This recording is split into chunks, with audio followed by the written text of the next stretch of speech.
welcome everyone to the final game of the play-in group stage, the tiebreaker of G2 versus SuperMassive. It all comes down to this. SuperMassive and G2 are both locked into the knockout round, so you may think, what the hell do they have to play for? Well, the answer is everything. First up, if you finish as first seed, you get to play in a best of 5 versus Gambit Esports, Detonation Focus Me, or Infinity. If you, however, finish as a second seed, you might go up against G-Rex, Cloud9, or Edward Gaming. Now, I don't think I have to reinstate that for the TCL and for SuperMassive, it would be absolutely huge if they beat G2 and lock in that first seed, giving them a good chance of winning a best of 5 and a real chance of going to the group stage of Worlds for the first time ever.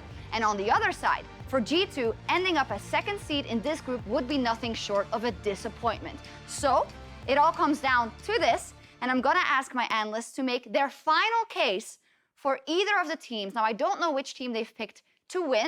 Let's start with Mark. I have selected G2. Oh. Do you want to be on that side or this side? Who do you believe is going to win Shocks? Wait a second, where are you going? going? No, okay. No, I don't have an opinion. So the reason I think G2 is going to win is because I think they have stepped up tremendously today, while on the flip side, SuperMassive have been a little disappointing. In particular, Wunder has looked fantastic on the fighters. He's played Urgot twice today, has crushed people, and I think if he gets either side of the Urgot Aatrox matchup, he's going to smash. And even then, as long as he doesn't default into tank versus tank, I trust him. Jankos has been doing really well on both Talia and Olaf. Any high-tempo jungler he can get his hands on should be enough for him to take control. And then Hjarnan actually has been fine for the most part. Not decimating laning phases, not getting crushed either. So the wording you decided to choose is Hjarnan is not that bad. Okay. More or less. Hey. And on the flip side, Perkz still hasn't really stepped up and crushed for me, but I don't think from what I saw at SuperMassive today, it makes me think that that's what he needs to do in order for this team to win if the other parts are working well. Okay, so Raza, I don't think there's any surprises here. There would be a surprise if it was double G2, wouldn't it? But, Nope. No.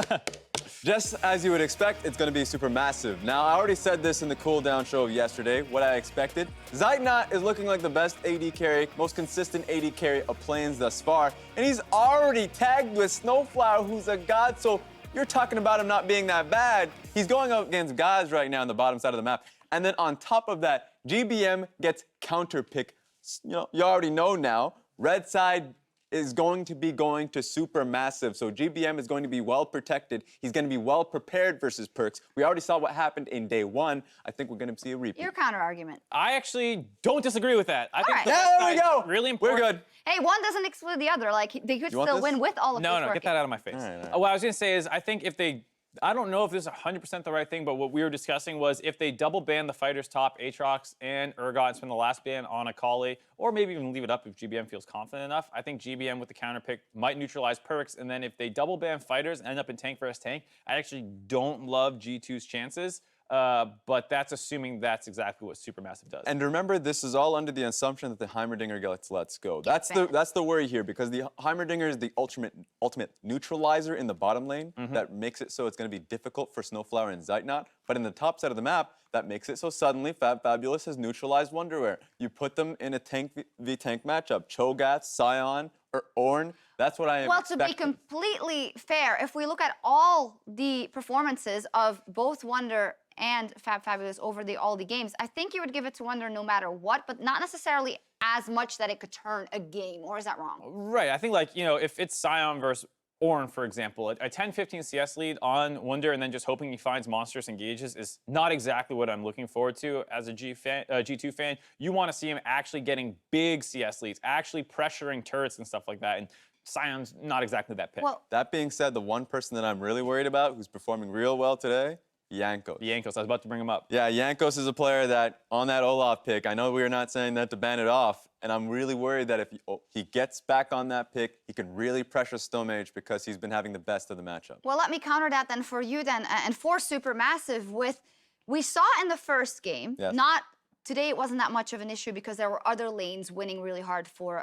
or Jankos going off really hard for G2. In the first game, though, we did definitely see the bot lane discrepancy paying off for SuperMassive. Zeitnot and SnowFlower are so much stronger than Hjarnan and Wadid in that bottom lane. How would you set them up to exploit that as much as possible so that they can win here? I put him on the Varus pick. Varus Tahm Kench has been the go-to if you want to have pressure on the bottom side of the map while also being able to protect most the AD carry and the mid laner. Tahm Kench, I feel, is crucial for the matchup, so you can get GBM ahead. So there we go. I think it's going to give you great power in the bottom lane, and you don't have to pick up that Caitlyn.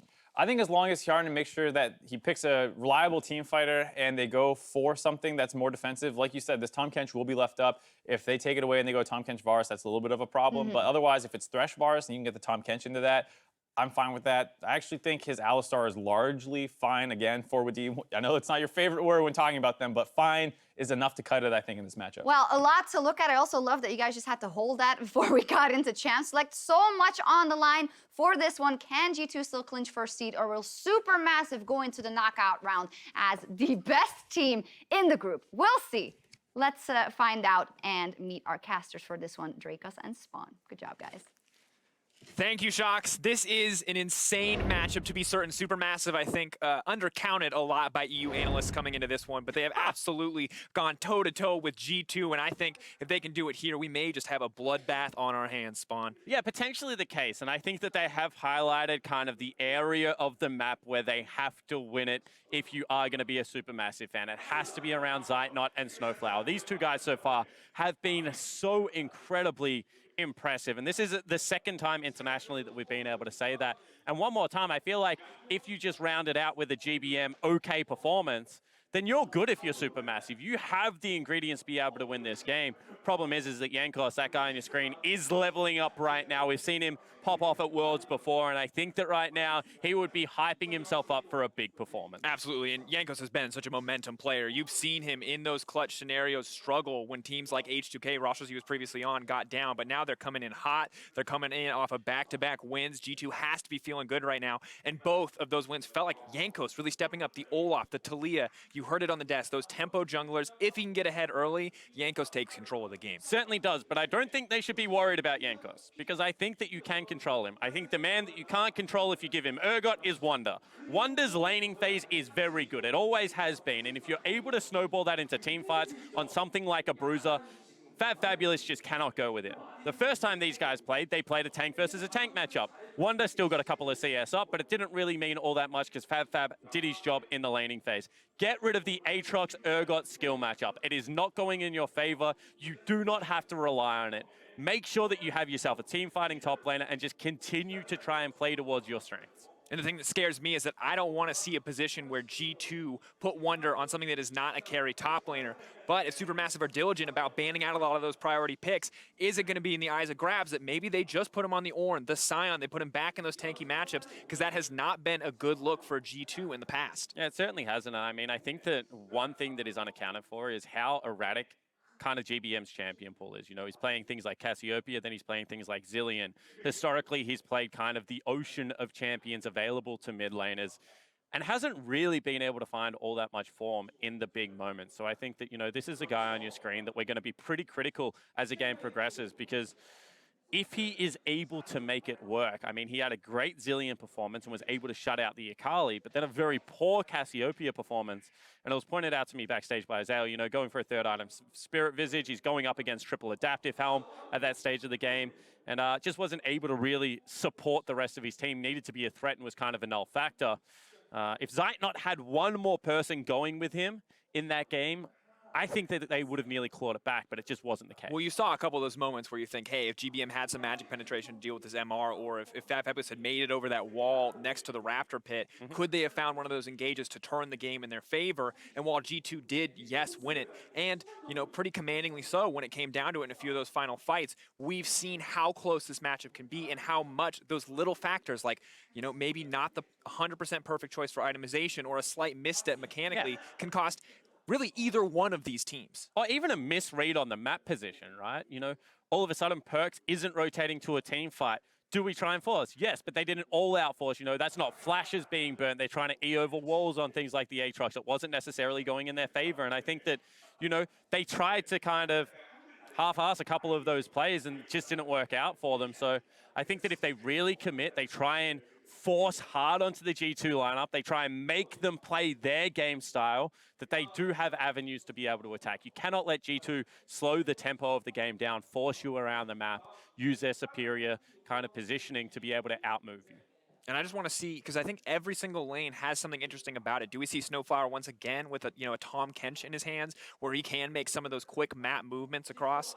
Or do we see something a little bit different? What is bot lane going to look like is always a crucial question. Zeitnot, we've seen, you give him a hyper carry, he will hyper carry. You give him a lane dominant carry, he will do it. Whatever he picks always functions, I think, as intended for this team, and that's a huge point of strength, whereas Hjarnan has struggled a bit, and we've heard that it's a weakness that a lot of people feel like needs to be attacked. So we'll see if they attack it in the team fights, in the laning phase. He has looked better today, Hjarnan. Actually had a 7-1-4 performance on the Jhin the first time they met, but still not going to see the Heimerdinger. I really want to see the Heimerdinger. You're not going to get the Heimerdinger, man. No one's ready for the Hjarnan Donger. It's just too much. You're not going to see the bars either, though, or the Tom Pit.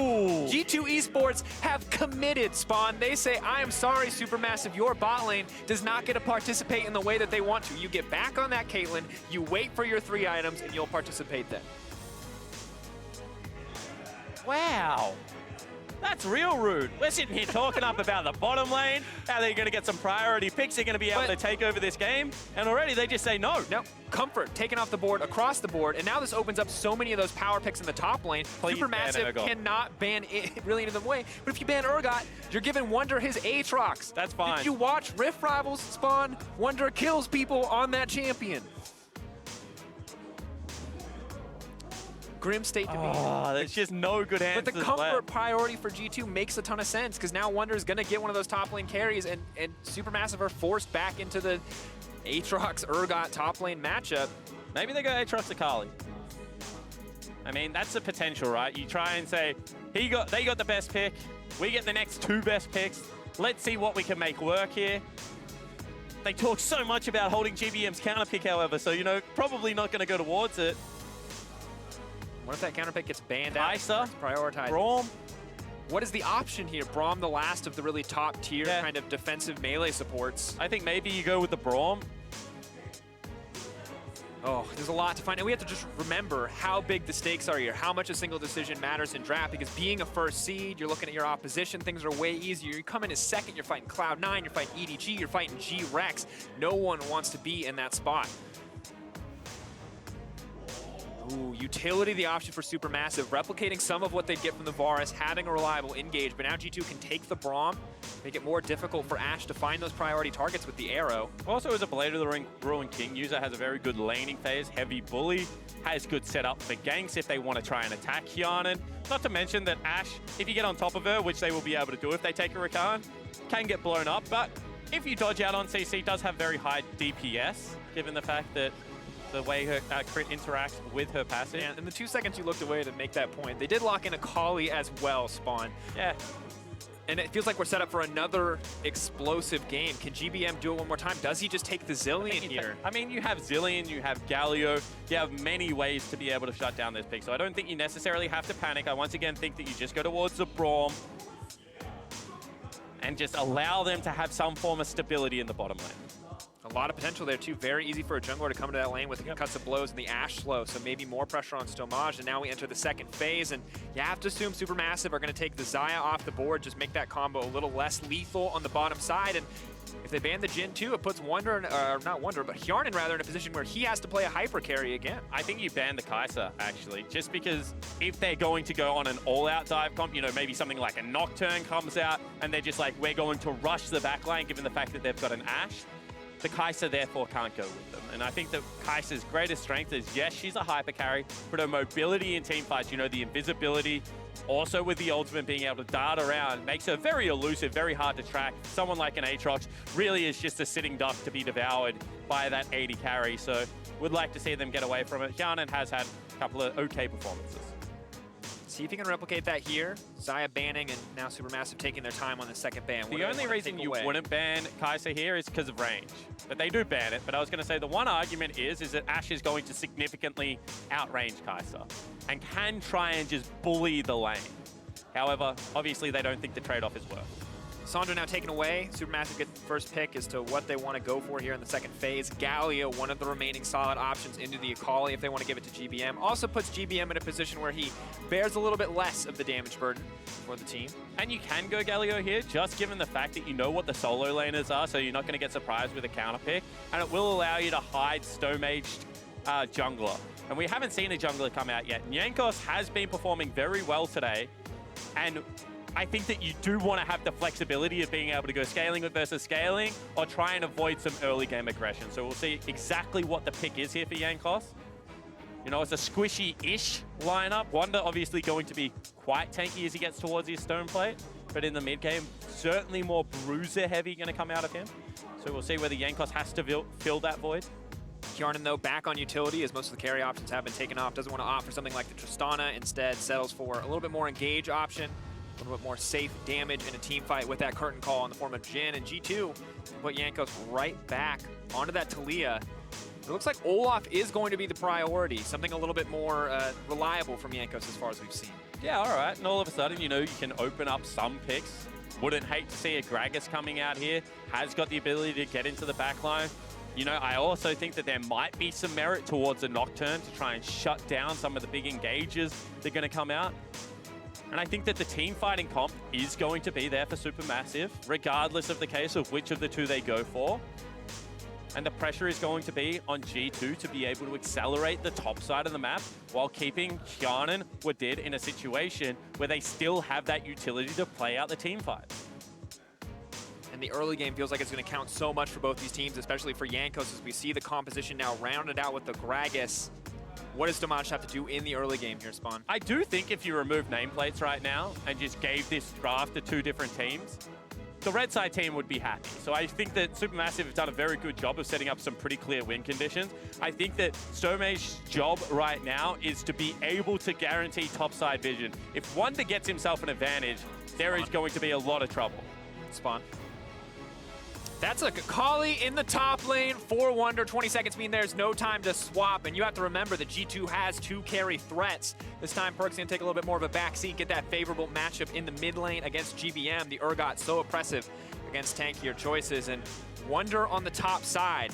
We've seen him expose fabFabulous in the previous game. He's gonna look to do it again if that Akali gets ahead. Mission changes. Build tank on GBM, camp the absolute heck out of Wunder, and try and shut this Akali down. We've already seen that there appears to be a skill discrepancy in the top lane Jankos. If this Akali goes up 40 CS, a turret and 2 kills, as we saw the first time these teams played, this is going to be like very difficult to shut down. People are going to ask if it's a replay of the game before it, if we have another Akali taking off like that.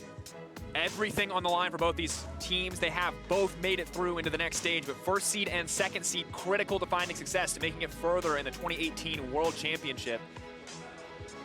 And still smiles on the faces of the SuperMassive support staff, maybe ready for the swap for the Akali in the top lane.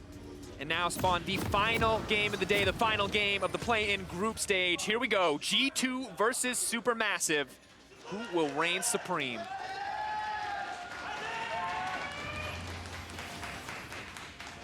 And I think that GBM has a lot of pressure on him now, because Urgot in the mid lane is one of those lanes that if you get rolling, can just turn ganks as a nuisance, is surprisingly tanky, and has a short lane to play around. At the same time, I think Hjarnan and Wadid have one mistake in this laning phase before it turns to disaster, just given the fact that they're going up against so much CC on the bottom side of the map. So really looking towards that to swing. And that might give Wunder the freedom to be able to, you know, try and pick on this Aatrox and see what he can get done. At the same time, if fabFabulous can shut down the Akali, and Akali without farm, not all that useful. Ooh.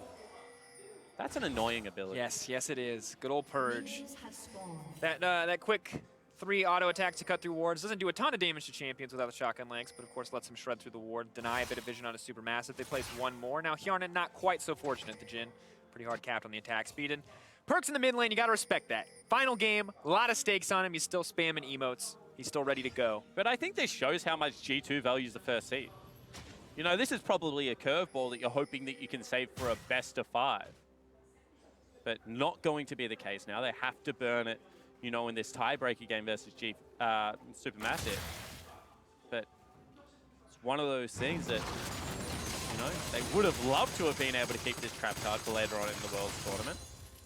Now everyone's going to know, so maybe giving something up, but not the same as giving up and going down to second seed. So putting everything on the table here for G2. fabFabulous doing what he can at the level 1. Of course, Akali, pretty terrifying level 1 with the passive.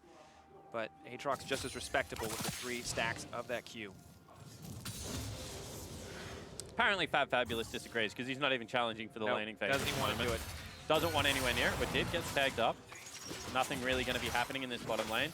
And Jhin is a great champion for Hjarnan because if what we're saying is that he has, you know, some problems during the lane, can fall behind, and can't necessarily be relied upon to hard carry some of these fights, well, Jhin has a very solid laning phase, has managed to pick up the push here.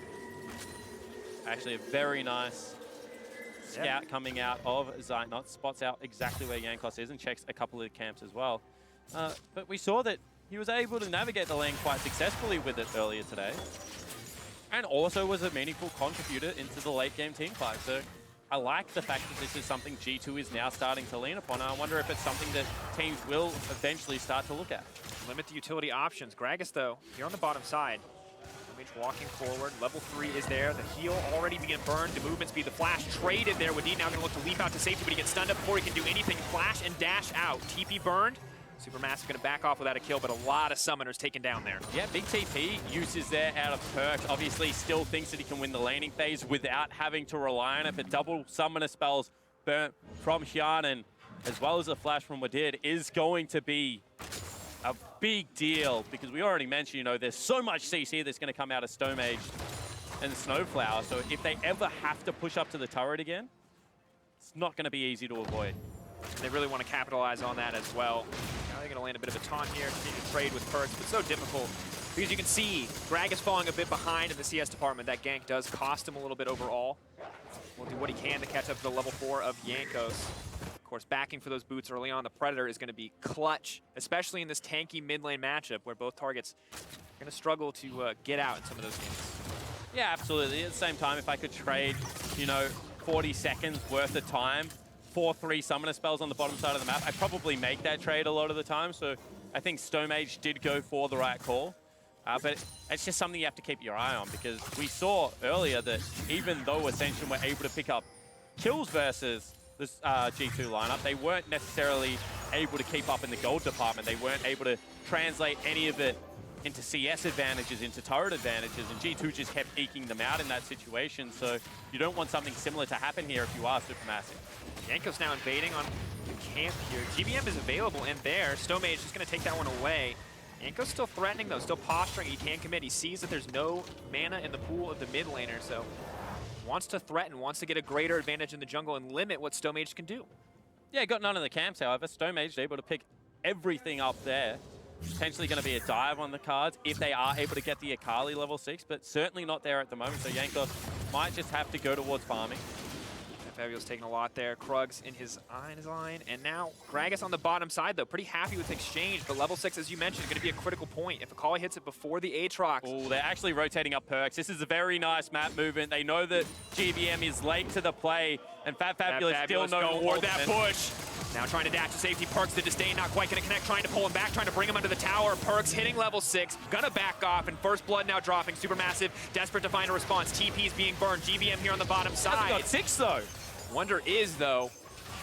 Have to be careful. Wunder just telling them to back off. Just gonna be a play in favor of G2. 1.3k gold lead already into the game. And it's just the little things, rotating to a lane without level 6, completing that teleport. The dive is just never going to happen without Stomaged having his flash available.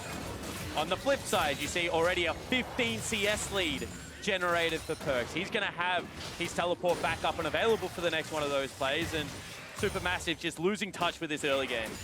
Trying to do what they can to snowball their bottom side, but meanwhile, the solo laners are suffering. You mentioned the CS difference in the mid lane, the top lane as well, massively in favor of G2. And we'll take a look one more time at this play. fabFabulous, not really any options here. And the problem I have with the play from fabFabulous is not really knowing exactly how many creeps he was away, but he approached a brush because he thought 2 members could be there. If that's the case, they're either there or not. Fight for your level 6 underneath the creep wave. Maybe then GBM has time to be able to teleport in, turn a 2v3 dive. And sadly now with the solo lane set up for success after those early plays, Perkz with the CS lead, of course, Wunder on the top side with an assist. Jankos is free to come to the bottom side of the map and stop SuperMassive from using a man advantage here. Everything in this early game right now looking great for G2 Esports. And now, honestly, in the team fights, Jankos' job just becomes catch as many of the CC that is thrown out as possible. You know, be that front line, ignore Ashe's arrow, and then just be able to run her down. You can see he's playing with such freedom around the map right now. Has that level 6, going to team up with his top laner to invade the top side of the jungle. And Stomaged is starting to run out of options. They have all of his camp on cooldown. And he just doesn't have a winning lane, really, to play towards. And credit to Stomaged, he doesn't get caught by that. He sees mid lane getting pushed in and he knows what's going to happen, which means Jankos and Perkz each grab one of his jungle camps, splitting the spoils of that mid lane pressure between them. A lot of players may have gone down there, but that is really just the silver lining on an otherwise very gray cloud. And I mean, 1,700 gold at 7 minutes is a very significant lead for this stage of the game. Perkz showing that even though this is a flex pick, it's something that he is practiced on. GBM still going towards potentially a damage-heavy build as well. So we'll see how the rest of this, you know, early game plays out. But right now, you would say 30 CS top lane, 25-ish CS mid lane. Job done for Jankos, really, in the early game. Once again, another fantastic early performance. When Jankos does well, it feels like G2 does well.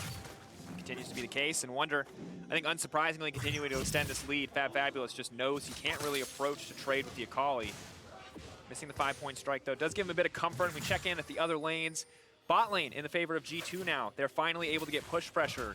Even after all of what Stomaged did on the bottom side, it just does not amount to much as Jankos is now free to take pretty much everything across the map. So now you have your Predator level 6 gank from Stomaged as he gets the flashback available. You know, he has to get into one of these lanes and he has to impact it. He's going to go back. He's building up towards Red Smite as well as the magic damage jungle item. So going to pack a punch at this stage of the game when no magic resistance has been picked up. I don't think he should go towards mid lane. You know, that is a lost cause already. But if he is able to get into either the top or bottom lane, the longer lanes, the layering of CC should be significant. Potentially could net him an advantage. You can see Jankos reads the play, gets there early, lays down his vision, takes away the Scuttle Crab, and he's going to be happy to continue to try and assist his lanes to accumulate their own advantages. Luckily for Stomaged, they have bot side pressure, but it means that their bottom lane is vulnerable to gank. So Wadid going to find the engage immediately. Braum needs to make his way out to safety, but he's locked down for so long. SnowFlower now running. Stomaged trying to find something back, and unstoppable Olaf, not the target that Stomaged wanted. Both sides now going to back off. And one more time, 4 summoner spells burn on the bottom side of the map. G2 just so decisive. Perkz rotating immediately. Jankos willing to commit to that gank.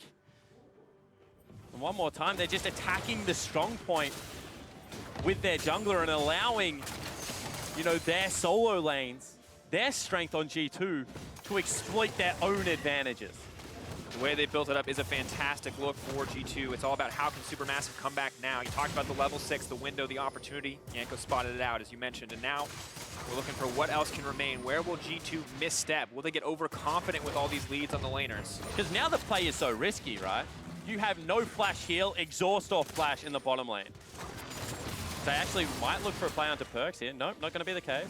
So what I was going to mention is, you want to make the play bottom lane, right? But because you have no summoner spells, you're like, if we get counter ganked, our 2 strongest members fall down at this stage of the game, we're done. That's nearly game over. So all of a sudden, Stomaged is like, okay, so I can gank top lane, you know, negative 30 CS discrepancy, no real damage item picked up, not to mention is Akali one of the most slippery champions in the game. Can I gank mid lane? You know, no Rod of Ages, no Boots 2 going to be the case, and the shortest lane in the game for Perkz to be able to retreat to. So really running out of good options. And I mean, we're only 11 minutes into the game. Absolute domination, 2K gold lead. Stomaged, though, doing a good job to check G2 on this Ocean Drake. They know how much damage it can deal. fabFabulous still fighting back as best he can. Good trade. Definitely the case. Wunder really wanted to finish that Gunblade to get a bit more sustain in this early lane. fabFabulous can't get too aggressive, though. They call it near impossible to lock down unless Wunder makes a mistake. SuperMassive going to do what they can to take control of bottom side, but they may have been caught out. SnowFlower now on the retreat. Rakan once again going in. The chain CC is there. Fear beyond death. SnowFlower going to get pulled right back, and the Galio ult is too little too late. Just telegraph plays, and Jankos reading the SuperMassive lineup like a book. He knows they want to continually try and visit this lane, but it is just not working. Telegraph plays maybe needs to come from deeper through the jungle, maybe needs to get fabFabulous down there as well, but SuperMassive, 3,000 gold down now. A brutal early game, to be certain.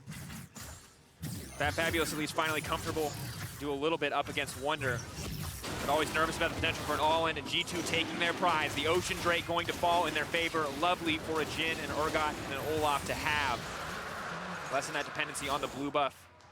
It's Stomaged, sadly for him. This man didn't even get a chance to really, he got one gank on the bottom side before his solo lanes collapsed. A difficult game to be certain. And Wunder is that confident that he just burns a teleport to get back into the top lane. He knows that the bottom lane has been shut down, that there is no Ashe arrow, there is no Braum ultimate available, so nothing really going to happen down there. Burns the cooldown, he's already up. Nearly 50 CS if he grabs this creep wave. Working towards that Gunblade, and this Akali in the top lane. Raz said it best. In the LPL, if you can flex Akali, it is so much more powerful than having to run it into these supportive mid laners, you know, like the Galio, the Zillion, the Karmas. Well, G2 showing that they have worked on that part of their game and are able to add it to their repertoire. And focusing and fanning out the options that could have been flexed, but you know SuperMassive aren't responding. They're not putting that Galio on the top side to match. Can't afford to take that. Now they're putting these unfavorable matchups, and of course, as you mentioned before, we have to highlight it, the individual solo lane talent for G2 set up for success and showing us exactly what they can do when they're given these kind of advantages. So I think now that you have to take stock of the map if you are the SuperMassive lineup, and you have to start thinking, how do we rotate around? Actually, there's going to be a fight. You have to hold that thought because Perkz is coming in. Fear Beyond Death is available. He's looking for Zeitnot. He's looking for SnowFlower. Flash hit. The disdain is going to be sidestepped, but there's just no option. They're just absolutely deleted. Pulled back once again. G2 just destroying SuperMassive. And when you're able to push in a Galio and grab so much control over the bottom side river, GBM right now can't even clear out the wave, cannot match Perkz, who is now 2-0-2. And I was going to say, you have to start trying to get unfair fights, you know, try and pick it up when you think that they're handing off a blue buff or when they're looking to maybe pressure around a Rift Herald, but G2 aren't giving them any of that. They're going to crack open the map right now. And they're going to start now being able to just race around at top speed. Jankos with so much pressure. And this is terrifying. Up against a fed Olaf, Urgot, Akali, even the Jhin now starting to build up a decent lead. Finally going to catch up and match in that first item when he gets a chance to back. Stomaged, though, going to try to get something back with the Herald. And fabFabulous doing better in this laning phase than some might have expected. Wunder, though, not really giving him a second chance. Not burning any cooldowns unnecessarily. Still has the flash, and SuperMassive now positioning around the top side of the map. Will we see a larger skirmish here? I would love to get on the hype train, Jankos, but he's 50 CS down. He's won a couple of trades, but really it's going to come down to how much damage does he do to an 80 carry versus how much does Wunder do. And right now my money's on Wunder. Jankos looking for something. Indeed, now going. Wunder. SnowFlower going to leap right over the wall. Good piece of news for the SuperMassive lineup. They do manage to secure the Rift Herald, but take a look at this bottom play and things still look a little bit grim. Yeah, and look how early Perkz is rotating down. Only now just spotted on vision. Able to get in behind them, and Wadid just engages from a country mile away. Doesn't even have to burn a flash for that. 2 hops, a battle dance, and just a charming fellow all around. Guarantees a couple of kills. And that reaction is exactly how you feel when you're an Urgot that's far ahead. You're going to push the R button, and you just get to reel him in, spawn. Watch him drop. 4-0 the kill score. Stomaged. It's sad because he finally thinks he has an opportunity. He's standing right on the ward, and G2 just denying every single play. fabFabulous, we said he was doing okay earlier in the trades. He's not doing so great in the all-ins. Wunder hunting for blood. Hey, you're going to respawn. I'll just kill you again.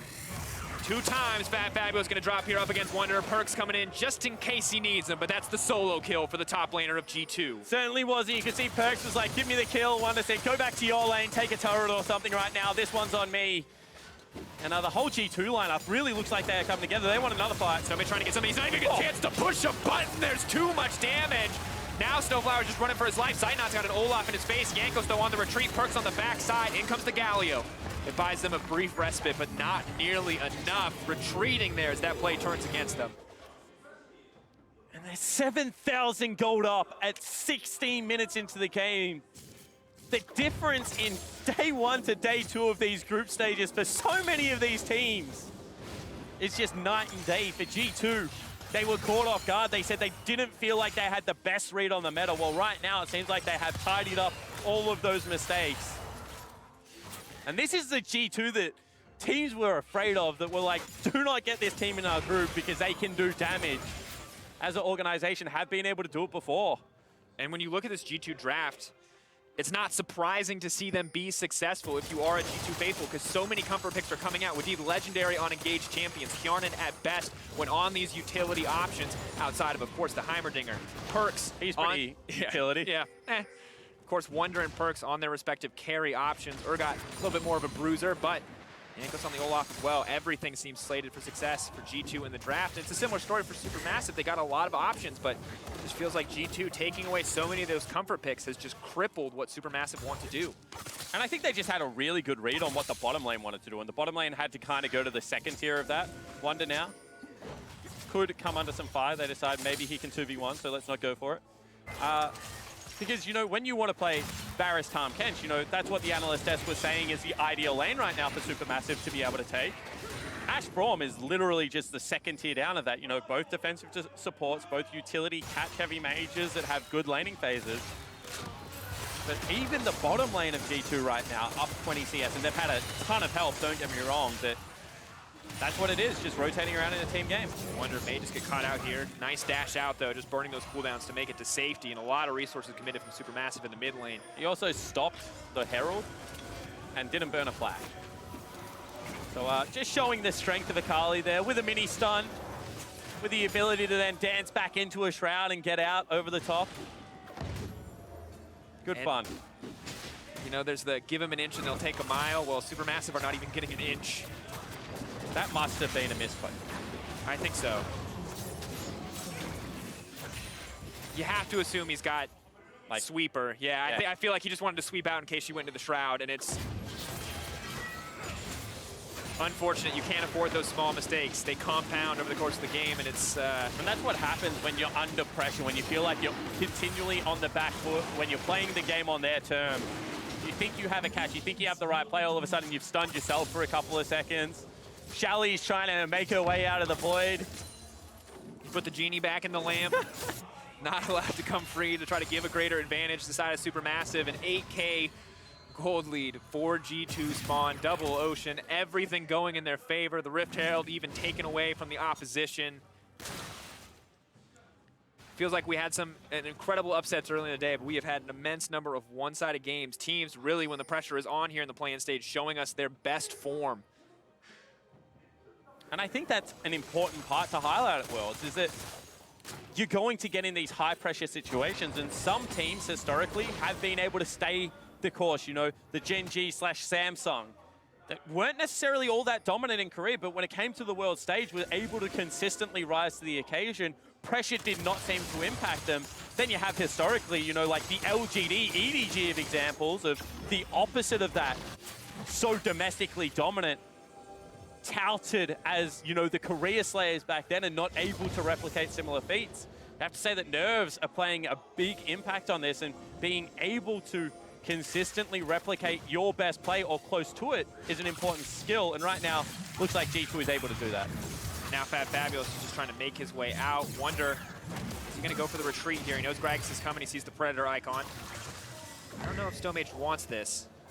Goes forward. Now he's going to use the cast to try to knock him out of the shroud, but just knocks him right back in. Wunder now on the retreat. Trying to run him down. Wunder with no flash available. The flash forward just wants to secure it. That's the shutdown. Big play coming in from Stomaged. Certainly is. Stops a perfect game, so not going to happen there for G2 anymore. That's a first kill picked up. Now they're looking for some more arrows. Kicks a goal. Wadid spams the emote. 6 points for those in Australia. 1 for everyone else in the world. There you go. Little sports breakdown for people at home.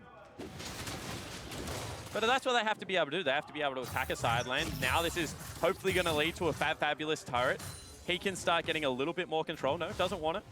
Not going to waste the tempo. I guess doesn't want to take the risk. Not sure as to where G2 are. Well, it's not just that. It's like, okay, I just got a kill. I'm maybe sitting on a little bit of gold. Baron is a real objective when we have no control over that area. If I sit there and whack the turret, they can just walk there, start it up, and there is no pressure of me having that teleport in. Turret's going to fall down anyway.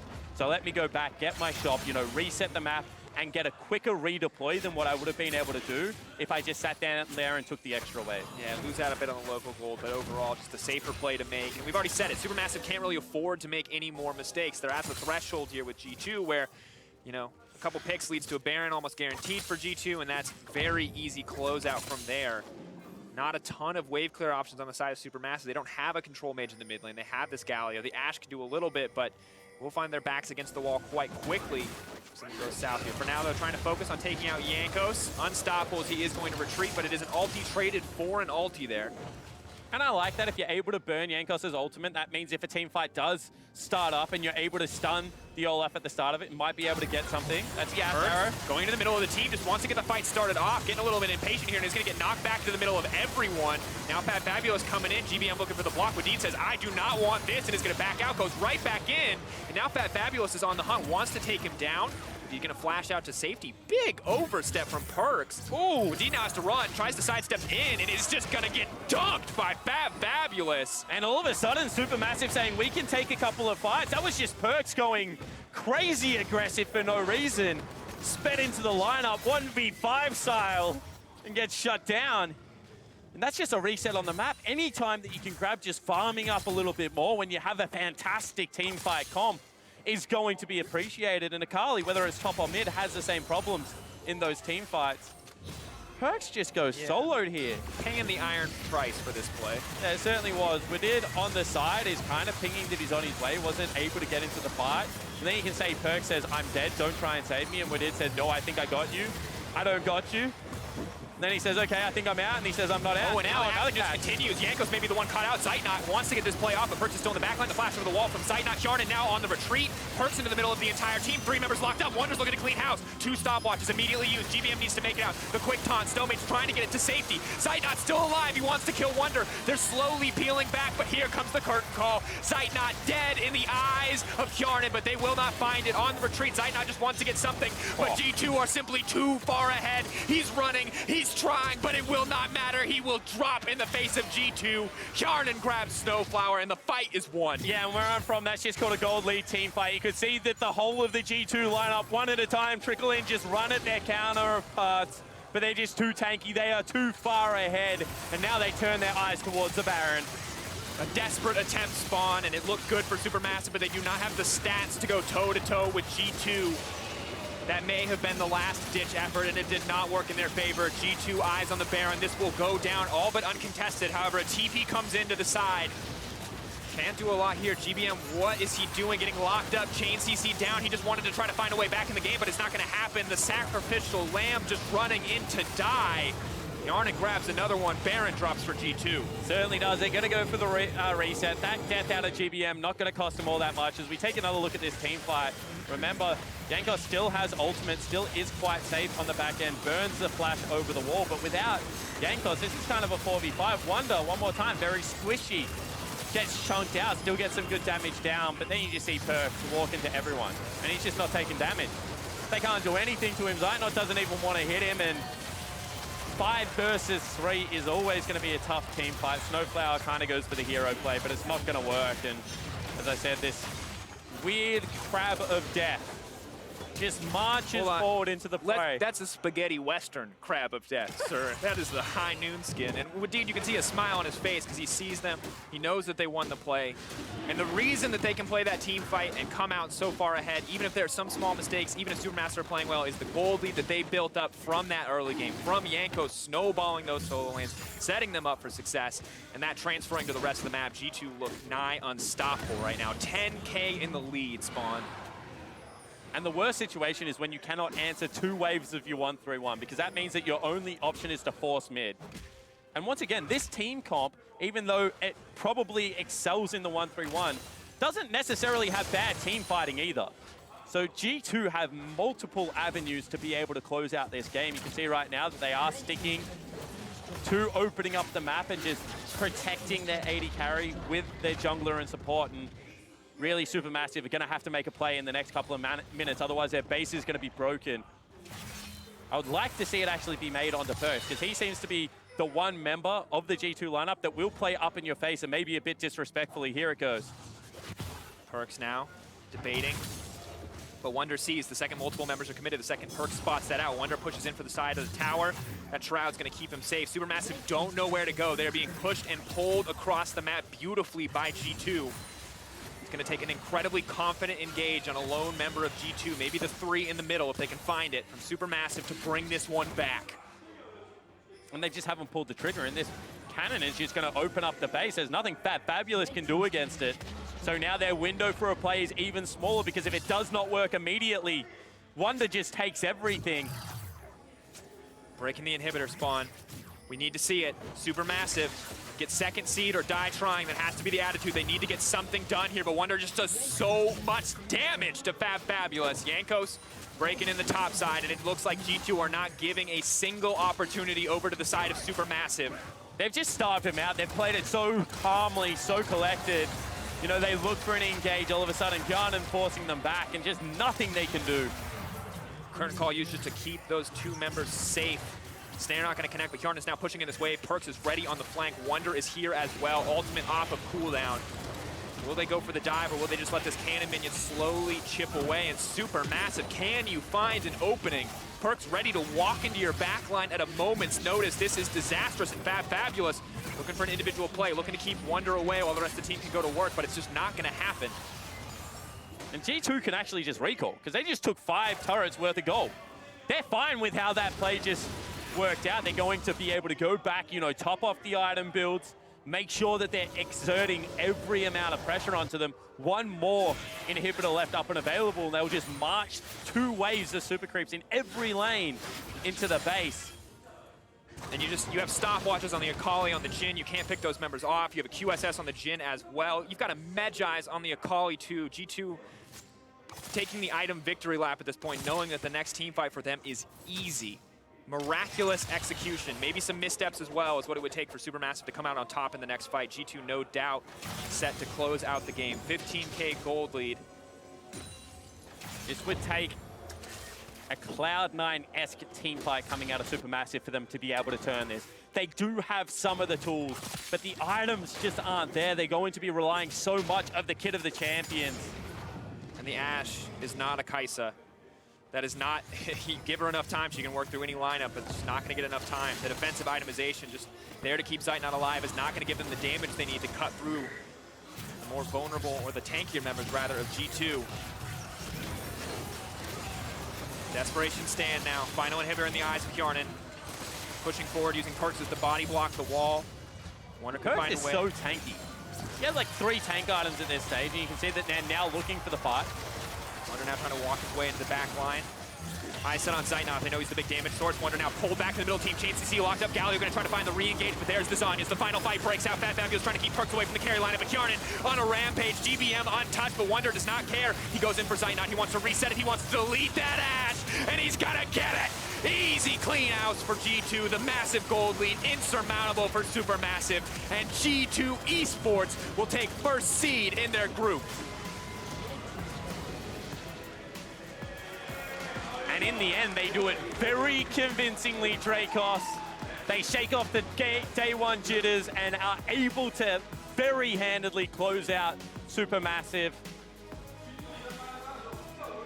And once again, it's the experienced members of this lineup, Perkz, Wunder, Jankos, having fantastic performances. SuperMassive just telegraphed that bottom lane play over and over again. The G2 read them like a book and were able to just close that game out very cleanly. And you just have to give it up for G2. You can hear the crowd now applauding them. Well-deserved first seed. Many were skeptical after day 1 if it could come through for this lineup when they look so scattered, when they look so lost against SuperMassive. But today, it feels like they set themselves up for success in the draft. They took away from SuperMassive what made them so strong the first time they played, and really just brought it home here. Yeah, and a lot of times when teams blame the draft, you know, it's a little bit frustrating, but they did really do some change-ups in their drafting from day 1 to day number 2, and it certainly did look like it suited a lot better. But I also think just on top of it, that they played their way well into their games. They didn't make any early game mistakes. They were willing to slowly grind them out, and I think that for an experienced lineup, that's sometimes what you need, and SuperMassive, unfortunately, will fall down to the 2nd seed, but certainly a team that has the capability of making some upsets. Absolutely, and they do still make it out of the group, so still a solid performance from the team from the TCL. As we prepare for the knockout group draw, let's send it over for the World's Cooldown to break down the day. Thank you very much and welcome everyone to World's Cooldown, where we are going to break down the matches of the day and also preview the knockout stage as the teams are drawn in a couple of minutes, maybe 5, 6, 7. I don't know. I'm not promising anything. We will see the actual draw for the best of 5s. So that gives us a bit of time to recap the tiebreaker. And I think when we look at this G2 versus SuperMassive game, this is maybe how we would have expected it to go on the first day if G2 was playing at their best, but they weren't at all. So that is why I think it's kind of impressive that over the last 2 days, they've kind of found their style a bit more. It felt like an evolution in the draft. That's what it felt like a mini best of 3 or a best of 2, honestly, when you get to a position where Akali was the focal point. Last time it was baiting Perkz onto the Akali. This time around, they swapped the Akali top side and sent the Urgot mid to deal with the Galio. That was really smart. But then there were real question marks about execution in the top lane match. SuperMassive's draft was, you were pulling your hair out at some of the choices. Could you explain? Yeah, I mean, you can call it an evolution of the draft, but it felt like for the side of SuperMassive, they didn't adapt at all. Like, fabFabulous cannot play carries versus Wunder. That's just a straight fact. And for some reason, they leave both those up, and they agree to, like, swap Urgot and Aatrox again, and you're banning out Wadid's Alistar, who was like killing himself in the game that they played earlier today. So I'm just stunned that those were the choices that they chose to make in the draft. And I think that they had something up their sleeve that G2 deserves a lot of credit for sniffing out. GBM does play a lot of Aatrox, and they banned out the Lissandra instead of the Galio in the second phase to make sure they could not swap the Aatrox mid lane. But if you're able to swap the Akali out of mid lane anyways, you didn't actually need to ban that because you could have just swapped the Urgot to match the Aatrox if the Aatrox swapped. Either way, just the fact that they were able to give up that top lane thing again, and fabFabulous just got obliterated. Mid lane got obliterated. Your bot lane, who is your strongest thing, you pick utility bot lane. Like, the whole thing for me was just... It was weird. It almost seemed like SuperMassive dropped some of the plans of the things that work really well for them. Like the bot lane, I think, was the most curious for me because we know that is their strong point. That was ultimately because the Varus and Tom Kench got banned immediately, so they were trying to struggle for that one. And I think that the big disrespect in the top side of the map was when they swapped the Akali top side, which is a losing matchup versus Aatrox. Aatrox should be able to take a massive dump on that one, including if he gets electrocuted. Yeah. That's actually just a hard loss matchup for Akali, but he was able to come out with a CS advantage without much help there. Yeah. And the final point is, like, Zeitnot, as someone we've been hyping up a lot, I haven't seen Kai'Sa out of him, right? Yes. It's the strongest marksman in the meta by far, and it doesn't seem like he plays it, which is actually a massive liability to his team because they should have picked it this game. Like, that would have been the perfect champion. If you have these two skill matchups on the top side that require jungler attention, you have a superior marksman player on a superior pick in the bot side that when you reach late game can take the game over. Instead, he's on Ashe. Yeah, so what does it come down to? Is it purely the draft, or was there just also a discrepancy in individual play at some levels, mechanically, that then just was exaggerated through the draft? We hammered in the individual play of Wunder. I think Wunder played excellently. Jankos has been having a great day regardless, and Perkz, once again, we already saw what he could do roaming across the map. So those three players did their job very well, and I think the draft helped out the bottom lane incredibly. I think that's fair. We're only a couple of minutes away from the draw, so let's take a look at the standings as we have played every game in the group stage and see which teams will be appearing in those best of 5s. So the first seeds are Edward Gaming, G2 Esports, after all of that, Cloud9 and G-Rex, and the second seeds Infinity Esports, SuperMassive, That Nation Focus Me, and Gambit. So we're almost going to get to the draw. So maybe let's start talking about some of these teams. I think, okay, let me ask, did this all play out how you guys thought it would? Goodness. Because there are some, like, okay, after everything that happened, I mean, Infinity, I think, is one of the biggest ones that has surprised a lot of people today. But yeah. It's close because I think a lot of people, especially with the 2-game suspension that was put on SureFire, people thought, okay, this actually might be Infinity's group to get out of, and then it just didn't go the way that it happened. I think that's the end of the day for me, is like the play-in stage had a lot of expected results, but none of them got there the way you thought they would. Okay, that's a exactly. good point. This reminds me of like 2017 Worlds Pick'ems, when I'm like, by the end of it, the results like exactly what I thought it would have been. But I did not expect any of the trials and tribulations, the journey that it got there, because there was real faith that Direwolves would have made it based off the fact that their day one was exceptional, and then how bad Infinity But then they were still Australian at the yeah, end you're of the right. day. Day two. I'm so sorry, O's fans. I'm sure you can kind of laugh at it as well. It's maybe too fresh. It's a little too recent, I think. Yeah, it is a bit too recent. So we're going to get into the draw. Let me ask you, what are some of the matchups that you would love to see in the best of 5s? I didn't think about that because SuperMassive is a team that I would have high hopes for, but it does feel like a lot of the top laners in the Pool 1 teams are great carry players. Yes. Like Licorice loves playing carries. PK has shown that he can play the carries very well. Ray, when EDG is playing their best, he's actually usually on tank duty, but we know that at heart he's a carry player, and so I'd be curious about how that goes. So SuperMassive would have been the team to me to watch to see who they go up against, but it feels like they might have some potential style mismatches if fabFab can't step up. And also just the fact that in the games that they have won, mostly they're quite controlled and a bit slower in their approach. And a lot of the teams, I'm thinking they're mostly what we've seen now out of G-Rex, for example. I was about to nail that one, yeah. Yeah, they like to go ham in the early game, so that's also stylistically difficult. Oh, there we go. The draw.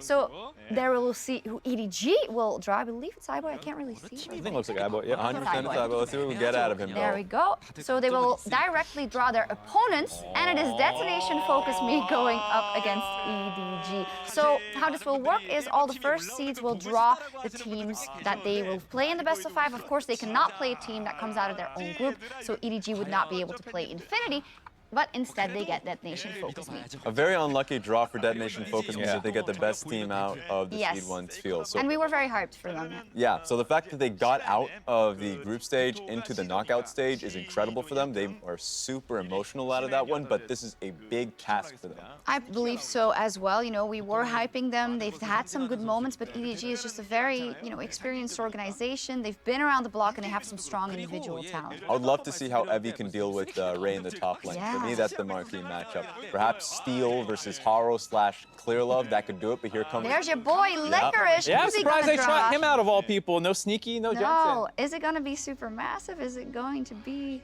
Let's see. Is it going to be? Don't make it SuperMassive. Don't make it SuperMassive. Gambit. There we go. So it's kind of an old school EU versus NA match. Now, I know Licorice always smiles, but he has to be smiling at the fact that that's the best guy. I think he should be happy. Gambit is one of the teams that, after what they've shown in playing stage, you should be happy to draw. They don't look particularly well-rounded. Yeah, and remember last time in 2017, Cloud9 got Lion Gaming. That was a difficult run for them. Yeah. But going up against Gambit, they have to feel happy. I think so too. Mark, you happy with that for season? Yeah, I think this is something that's a good matchup overall. They do seem like they're a little outdated in the meta, and C9 is one of the teams that's always breaking out new things. They debuted the Lissandra with Aftershock, and I have no doubt they have more tricks up their sleeves in the best of 5. Logic versus Sneaky once, I think that's going to be the matchup of that set. Yeah. Both of them have been doing exceptionally well. Yeah, and as much as we had talked about Sneaky kind of losing a lot of laning phases domestically, that doesn't seem to have translated to the international stage. She has absolutely dominated on Kai'Sa. We'll have to see what they have in store to try and break that up and keep Sneaky off that. I don't think we'll be seeing more Draven, though. Yeah, both team fights, I think, have been doing really well. Logic and his Tristana, the Kai'Sa you already mentioned for Sneaky, a lot of them are just being able to get their MVPs when they do win. I wonder who's the next draw. Maybe they can't find the person that's supposed to do the next draw. If you're out there, this is taking longer than the previous ones. butt off your seat and move to the bowl. Where are you? Maybe they. There we go. It's going to be G-Rex side. And so who we have left? We have Infinity left, and we have SuperMassive left. There we go. SuperMassive is the one that they're probably looking to avoid. Infinity! Okay, this could be some good team fights. I like this. Especially because Infinity looks so different compared to their first day's matchup. I thought Candy would dominate Kotopaco if we saw day 1, but he's a completely different player now on day 2, so I think we'll get a lot of really interesting skill matchups in the mid lane. And I think this is going to be the first real test for G-Rex, because remember, if you're watching Infinity versus EDG... This must have been an invalid draw, I think, because this would mean only G2 is left and then only SuperMassive is left. Let me... That is correct. This is an invalid draw because, of course, this would mean G2 goes up against SuperMassive, which is impossible. So I believe this then...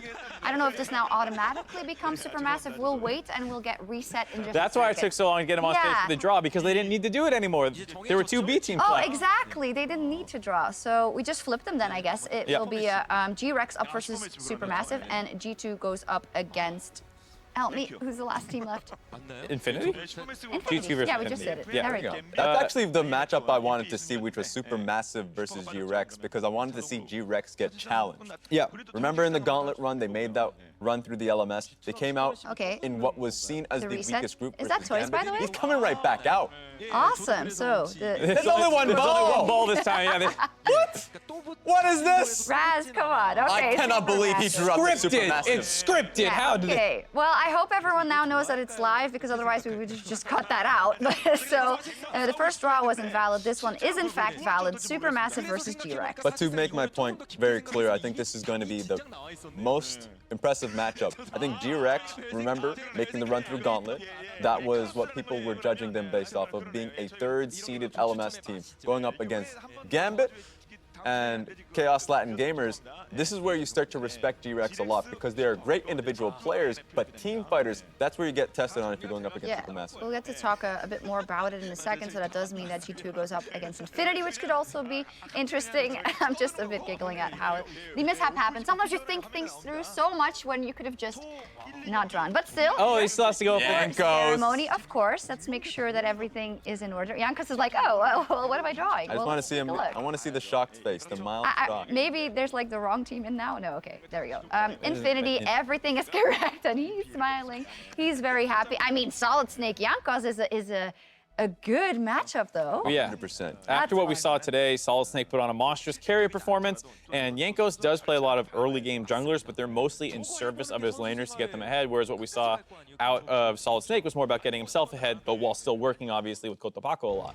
Okay, there we go now. Those are the best of fives for clarity. Cloud9 versus Gambit, G2 Esports Infinity, and I already forgot the rest. G-Rex versus Supermassive. Infinity versus And Detonation Focus Me versus EDG, which is pretty rough for them. All right, so let's G2. start from the top then, maybe. C9's matchup, what do you reckon? Is that the first one playing? Yes. C9, I think, should be fine in this. Gambit, like we were saying, very storied players, two great franchises going against each other, but when you dig into the actual playstyles that we saw out of the two teams, as much as C9 struggled, it did feel like this was even worse out of Gambit. Both teams were struggling to hit their strides exactly, but C9 in best of fives have so much flexibility between their two junglers that they actively swap between, and the fact that we haven't seen anything new and impressive out of Gambit concerns me. You can already see the 100% on the first blood rate. Remember, the bringing in Blabber brings in a lot of that early game element towards Licorice. So I feel like that's going to be something you have to really deal with. And Diamond Prox has been a victim to a lot of early game pressure in his own On group. top of that, we haven't even seen Svenskar, and of course C9 always has the option to swap that in. And I also think when we look at Reaper and when we look at kind of the trajectory of C9, always, they've been very well prepared for any best of five they've ever played. So I think they definitely have some good cards in the preparation department. Prep definitely in their favor. I think individual matchups are in their favor a lot as Yes. well. We talk about Licorice in the top side, probably going to get the best of PvP stay host, but I think the biggest mismatch is actually the mid lane. Yep. Kira looked pretty sketchy on the second day of his group stage, and Jensen hasn't looked dominant, I would say, but is still such a just stalwart of a player that you can always rely on him to perform. Yeah, different standards ultimately. Remember, both teams very unhappy with their own play, but that's C9 saying, yeah, we are 4-0, but we feel like we were the best team, if not second best, because they're comparing themselves to EDG in the play-ins, while Gambit were just trying to scrape out. And that's what it really felt like for Gambit Gaming, where the individual play from Edward, from Kira, as you already mentioned, were really poor. And so I think that with Gambit, they should just really be focusing on Logic, their young AD carry, to get them out of it. I think so too, but I fear it may not be enough. We will see. Of course, that'll be the first best of five that will be played. Then I also want to talk about the G-Rex matchup versus Supermassive.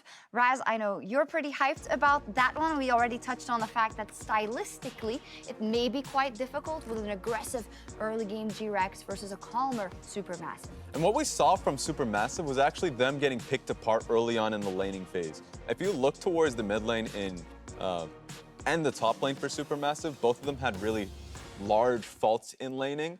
That's not going to be an issue for G-Rex. Both Candy and PK thrive on that. So if we're talking about just stellar individual players, that's going to be G-Rex versus what is going to be strong team fighters from Supermassive. Is this the closest best of five, or? Yes, 100%. Okay. I think so. I still think despite how disappointingly Supermassive ended, I would still prefer them or consider them the best second seed coming out. And G-Rex, I actually think, looked better than C9 in a lot of ways, better than G2, and they'll get the chance to prove it here, but it just feels so hard for the side of Supermassive given how problematic the top side, and just the general laning phases looked at the very end of their group stage. Yeah, I do hope that they come out with some maybe draft adaptations to kind of shore up that weakness. And I think then if they can play to their own style a bit more, who knows, they have a good chance. It would be huge for both regions, I think, for G-Rex to show that for the LMS, there's more than just a flash wolves to the region. To find themselves in group stage would be huge. And this is a real breakout moment for Empty, the jungler for G-Rex, who's been really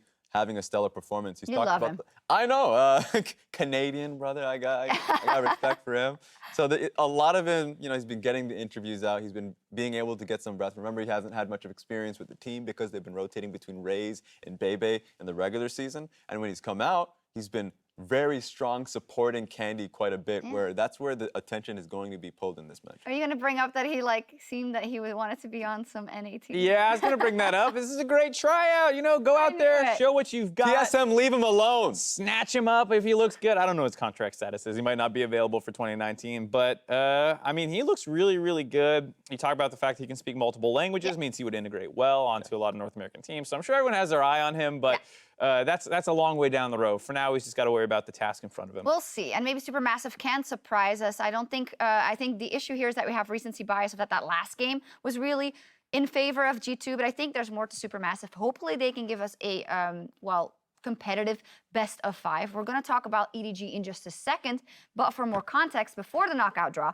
Ovally took a minute to speak to iBoy after they secured #1 in their group. I'm here with EDG's iBoy. Congratulations on the win. You guys are moving on to the next stage as the #1 seed in Group A, but your victory wasn't as decisive as most people expected. So what was giving the team trouble today? 那么今天你们虽然小组出现了，但是好像你们在出现过程中遇到了一些麻烦，所以说想问一下你们今天发生了什么，然后怎么看？今天是陈武林，然后今天是 Haro， 然后上场，然后我们整体打得比较进攻，然后有一点上头，然后就有些自己的失误。Yeah, so today they play with Haro, and so the team gets overexcited, so they made a lot of mistakes. So that's why they had some trouble. And you made your debut at Worlds last year, and now that it's kind of your second time around, what are you really hoping to prove and to show the world? 那么这是你第2次打世界赛了，那么想问一下，这次世界赛你有没有什么要带给所有世界玩家去展现你的实力的？有没有任何想法？我觉得世界赛是每个选手最重要的一刻，因为他能就是展现自己的实力，然后我觉得每个选手都要好好珍惜这一段时间。You think Worlds is the most important tournament for any pro player, so it's the best stage to demonstrate your skill and ability. So he's gonna try to use best of this time to prove to the world how good he is. And your next competition is you're going to be moving into the knockout stage of play-ins, where you're either going to face Gambit, DFM, or the loser of G2 or SuperMassive. So who do you really want to pull in that draw? 那么接下来你们要打一个这小组赛以后有个小淘汰的阶段嘛？你们可能要打 DFM 或者 Gambit， 或者等一下那场比赛加赛的失败者，你最想打谁？我觉得12支队伍里面，我们不是，现在已经没有12支队伍了。我觉得剩下的队伍里面，我觉得我们实力是最强的，所以打谁都无所谓。It doesn't matter. It's indifferent. He think they are the strongest among all the teams, so they can face anyone. I like the confidence, iBoy. Well, congratulations again today on your performance. That's it from us here. Awesome. Well, he got that Nation Focus Me. I think even if he had been afraid of anyone, maybe that Nation Focus Me is not a good match for EDG after what we've seen. I mean, we've been very hyped about them, and I think they've shown very good moments. But at the times that EDG looked at their top, they looked the size too big for Death Nation Focus Me. And I believe that the biggest mismatch is going to be in the mid lane. While Syros has been hyped up in his champion pool, remember Scout has been having a styling moment. Yeah. And on top of that, early game pressure has been the thing for Scout when he doesn't have anything to face from the mid lane. Let's say Syros plays a lame style with the Ziggs. He's just going to leave the lane, and so you have to really keep track of that. One of the things that I think DFM could potentially use in their favor is if Ray does get stuck on tank duty a little bit, if it's Haro in there and he's playing the Camille's, the Zins, the more aggressive junglers, and Evie is still playing the more carry-oriented champions, maybe they can try and play through topside a little bit, but Ray's such a beast. Like, I think he plays so many carriers that he knows how to play the tank end of those matchups very well as well. And so I don't think he'll actually struggle, but that is where I would expect, if I was to look at one potential place for DFM to look, it would be top. And of course, I have to ask Raza as the LPL expert. We did see EDG stumble in the mid game just once today versus Infinity. Do we think that's going to be a problem in a best of fives? In a best of 5, once again, I don't think so, just because you have the 3 games to back it up. EDG do make these errors mid-game every time in Worlds. The major Worlds moment everyone remembers is that best of 1 versus SKT. But they're going up against what seems to be a young lineup in Detonation Focus Me, except for Utapon and Seros, and I feel like in that matchup, they have nothing to worry about. Okay, we'll see that. Finally, we didn't talk about it too much. Short G2 versus Infinity preview. I mean, if both teams go head-to-head, I think there's some very strong individual players on Infinity that could make this an interesting matchup. Yeah, maybe. I really liked what I saw today out of them, and in particular, Cotopaco, but we keep talking about Perkz and how good he is, and it feels like, you know, if they're going to play these skilly matchups, I actually really do think Perkz matches up very, very well in those, as well as the fact that Wunder is so good in the top side. Like, I really... What if you ban Urgot?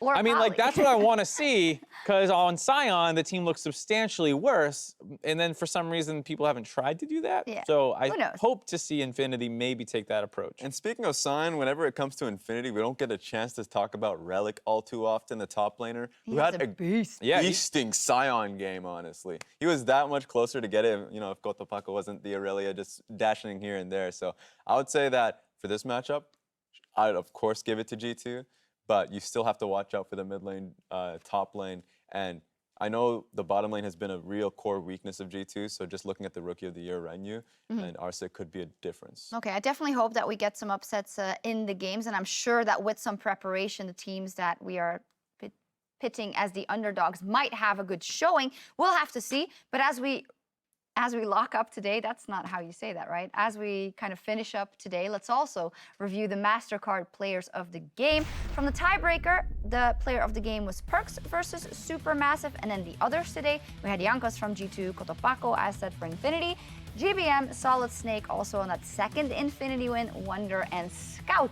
I think here we get a good view at some of the strongholders of the teams that we find in Knockout. What's interesting is the fact that for G2, 3 different players picking up each of their... and the top side. Yeah, all on the top side as well, no surprise. Well, I was asking you guys, what does Hjarnan need to do to get a player of the game? He was really close on the Kai'Sa game he played where he got a bajillion kills, but so much more of the action was running through the top side. It was a little You said like unfortunate. 4 pentakills or whatever. I don't know, did I say that? I might have said that.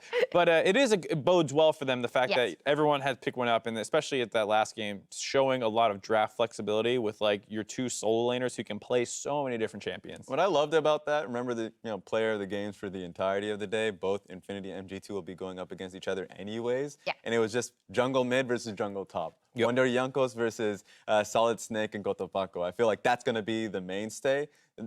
They still have Perkz sitting there, so that's going to be real fun to see what the jungle difference will be. I agree, and I think in general, there's a lot of players we kind of have our eye on from the first and second seeds, and now they have possibly 5 games to show the world what they are worth, so I'm definitely looking forward to that. And throughout the play-in groups, plenty of insane things transpired. We saw it just today. You guys made sure to tweet out which were large enough to be deemed an Acer Predator big play. First up, the Creative Cat said it best when it came to Renyu's game. Who needs triple when you can have a penta? As the double kill does manage to go through, Varus takes down the Braum, the fight just continues. Deme la penta, deme la penta. Deme la penta, huevón, eso lo necesito. Let's go, baby. Let's go, baby. Love it. Yeah, I mean, Renyu's finally stepping up and kind of getting some of the shine back on himself. Like, you're saying, he was the rookie of the split. So a lot of people kind of probably didn't know that with how much of the playmaking was going through the mid and the jungler, but he actually is one of the primary stars for that team. That was real awesome. fun to see, real fun to see out of him. Yeah, sorry. Did you want to add anything? I think that a lot of the focus gets ping-pong between the jungle and the mid lane, so I was just saying the fact that he got that spotlight in the moment, it's something we should see a lot more often than the Kai'Sa. Maybe it's just banned away from him, but that and Varus, he should have a good game off. I agree. Next up, Cargo tweeted out a similar rebuttal. Who needs G2 when you can have G4 smashing on LeBlanc? Ooh. Ignite down, more hits. The GBM ticking down, and GBM is down. G4, can they pull the kill back up? He distorts to the top of lane, pulls out Ragnarok from Stomaged. And the 2v1 outplay out of G4, just no fear at all. Burns both summoner spells, gets his man, and he's gonna get first turret as well. It's like that hit song, like a G4, like a G4. It's a G6. Getting solo kills like a G4. You need to add 2 to that. Come on. I did that in MSI. I don't know. I can't have any fun with you guys. Hit the quota on that one. I liked his Cassidin too. What? That's all I have to say. Yeah, that could be the next line. All right, finally, Stargirl declared it on the mountaintops. No one ulties Blabber 5 times in a row and gets away with it. And now Blabber again in danger of being ulted. He's dead. He tags in again. Blabber. Oh my God, he QSS now. He lived. Oh, I got knocked out by Jhin. Tower. We're fine. Yeah, we're fine. Ziggs no ult. I need your base. I'm okay. We can fight. Hit him out. I'm okay. Yeah. Eric might be dead. I'm 1 HP. We need out. Just peel. Blabber's frontline Kindred is why you expect Jensen on Zilean and Galio when he's playing Kindred, because he's hopping forward at people in front of anyone else. Brain off, and I then go in. he gets shot at, and then suddenly he doesn't have a defensive person to protect him. That was why he died so many times. I mean, I gotta be honest, C9 with Blabber is so cool to watch. It's fun to watch. It's fun to watch. It's like a roller coaster. Edge of your seat gaming. Yeah, it's awesome. So make sure to keep tweeting all the big plays that you see as they come along so that we don't miss a single one of the big moments of Worlds 2018. And now we will return for the play-in knockouts on Friday the 5th of October, where we will play 4 best-of-5s over 2 days. I'm personally very excited for that. The weekend starts at 8:30 p.m. PST.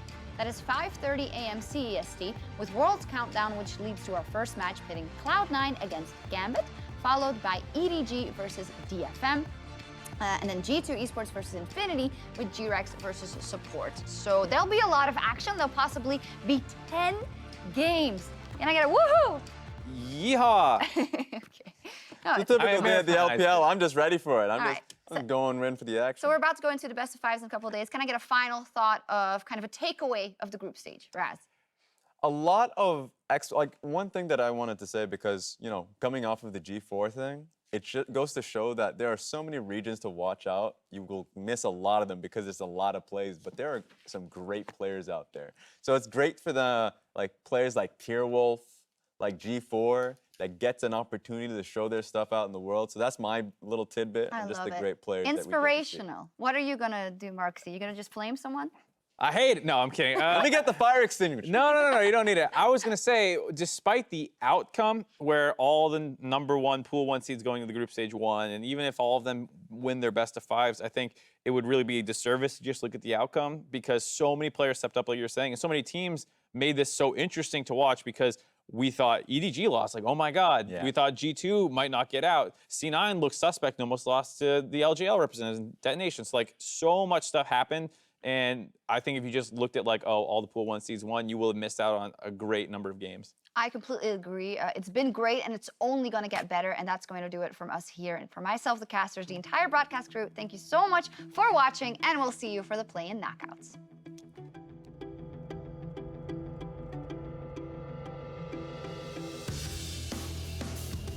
We are on the Summoner's Rift here for the first time today, the final day of play-in group stages. Your Stomaged's gonna be in a lot of trouble, pulled back into the grinder! First kill of the team fight goes over to G2, they'll make it a double for the top laner. Hjarnan and Wadid caught out in the wrong place, or are they actually? It's a rampage for Hjarnan! The fight's turned on its head, with Zeitnot down, the game is done! G2 find their revenge for the first day. Here comes death and destruction for the Direwolves. Sharpfire turning as much as he can. That's 2 kills. Getting traded back and forth, but at the end of the day, the 3 for 2. Triple does not hesitate to flash in. Kotapaku's gonna burn his flash as well. Dancing over! Oh my God, outplayed! Dame la penta. Solo Let's go, baby! And not afford to get taken down by Rich. Hjarnan, though, just cleaning up the rest of the team. Perkz is going to live. A beautiful stop on that ultimate coming through. And G4 wants something, but he doesn't get it. Wow, guys. Wunder.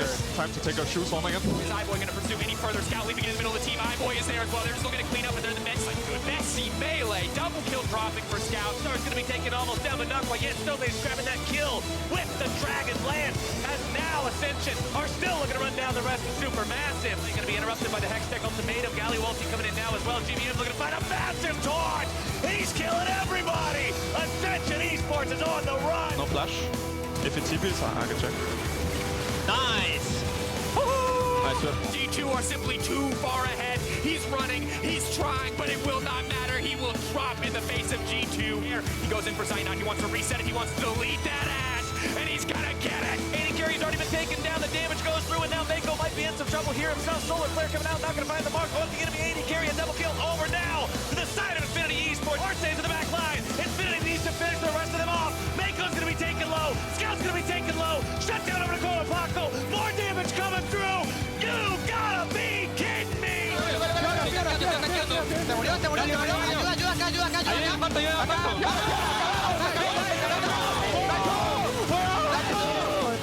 Infinity Esports, you just did it!